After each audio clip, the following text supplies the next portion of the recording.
let it happen naturally, and I think the fans have shown that they appreciate the growth in the band and the fact that we're just staying true to ourselves. We're just following our gut. Adro 1992 asks, what advice do you have for people who want to start their own band? Go ahead. Well, one piece of advice is That's a loose cable on the mic. what the hell? You definitely got to find other guys that are dedicated and want it more than anything. I mean, 24/7, that's got to be the number one priority in your life, and that's it. I mean, that's how we were in the beginning. That's how we still are. And if somebody's not, then they're just holding you back, and that's the hard thing. Usually you start a band with your friends or guys from school or whatever the case may be. But if that one person's got other priorities, there's nothing wrong with that. They just don't have the mindset it takes to follow this through.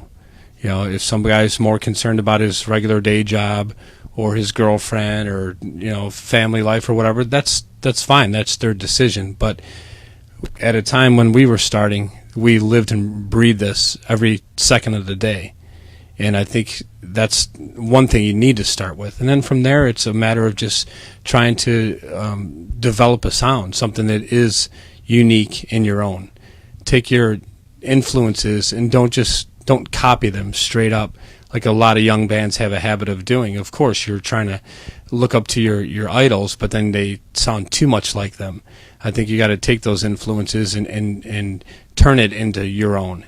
And from what we all grew up with and the way we all approached it, it's undeniable that once everybody kind of adds their part, that we've created a sound that is unique in our own. That's why people struggle with putting us in a certain category, because we've developed our own signature sound. Rock for Life. If you could tour in any city you haven't been in, where would it be and why?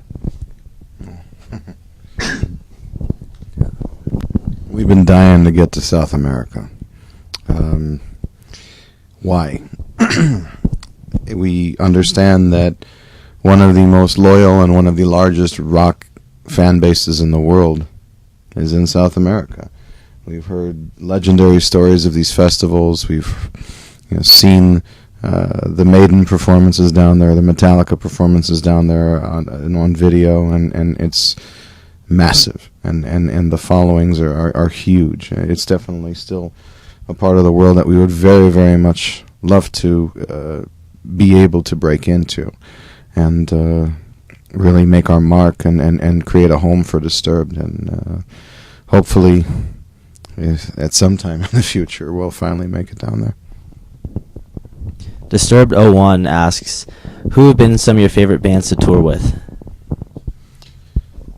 Yeah, we've been really fortunate to have a lot of great friendships built through the many years of touring. God, I hate saying that, many years of touring.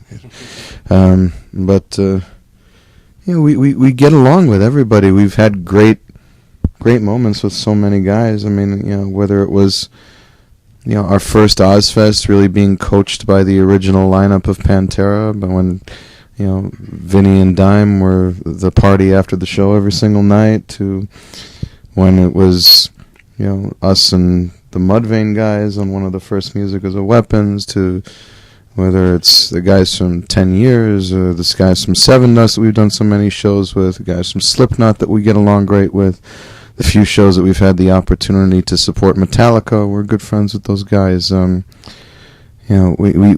been very, very blessed and very fortunate to have so many great relationships foster from it, and even currently in the current situation, the guys from Avenged are great guys. We all hang out after the show. The guys from Stone Sour, who again we got taking parts from Slipknot too. All these people are good people.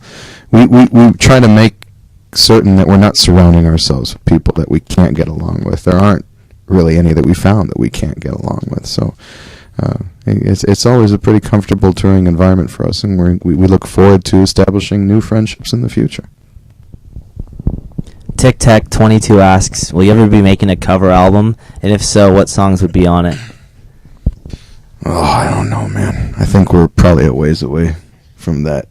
It's not out of the question, but I have no idea where we'd even start as far as what covers we'd want to do. I mean, we have a hard enough time each record just picking one, if we pick one for the record. So it's certainly not out of the question in the future, but it would be quite a ways in the future, I would expect.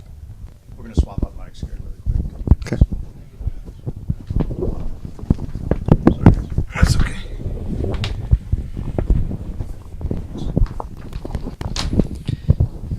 Nero's Wonton asks, what are your favorite movies?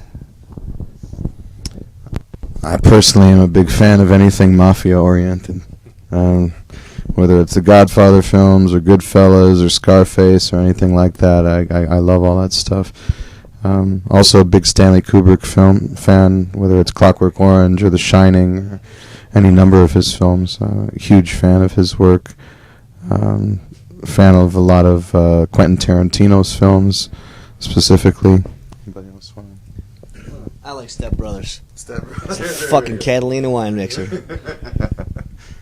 Yeah, anything with Will Ferrell, or I like Gladiator and Tombstone, two of my favorites there. I grew up on Marvel Comics, and so it's real cool now seeing these movies that they can make that they couldn't do 10, 15, 20 years ago with the technology. So the Iron Mans and the Spider-Mans, that's just, I love that. That's cool. Gloria asks, when did you guys decide to cover U2?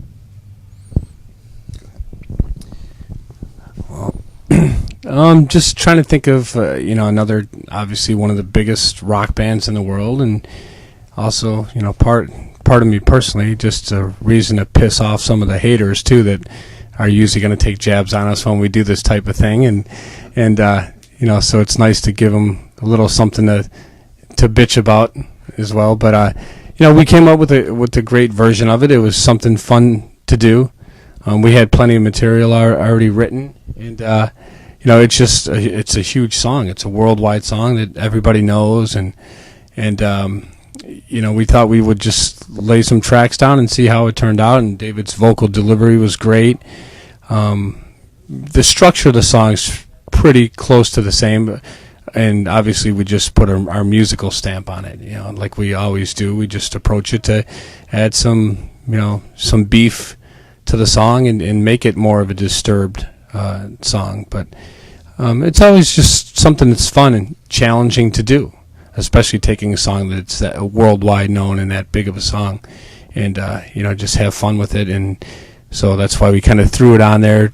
Our intentions of having it is just a little bonus hidden track and something for the fans to have. And obviously with technology and popping it in the computer, you immediately find it, not like the old days where it might have taken a little bit of time.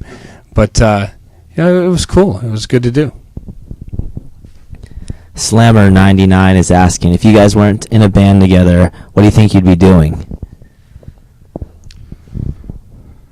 Be at the top of a bell tower somewhere with a 30-odd six. Probably. I would have lost my mind a long time ago if not for this band. There's no question about it. I know all of us had our career jobs. We all came from backgrounds where, everything else was a means to an end. It was all about what do we need to do in the meantime to get things to where they need to be, and as far as our own individual lives and stability are concerned, so that the focus can be given to the band. Mikey worked in a auto parts place in the Cadillac dealership, and Danny was basically a carpenter, worked construction. John, I don't know what you did prior to music. Huh? Anything and everything. Yeah, it's like David says, just what we did to it means to an end. Music was number one, and so anything else I did was just something to pay the bills or fill the time until the next gig or the next CD that could be written or the next band that could be pushed. And And I mean, and we've all been the same way. And even though I came into the band after the fact, I think part of why it works is we all come from that same mindset.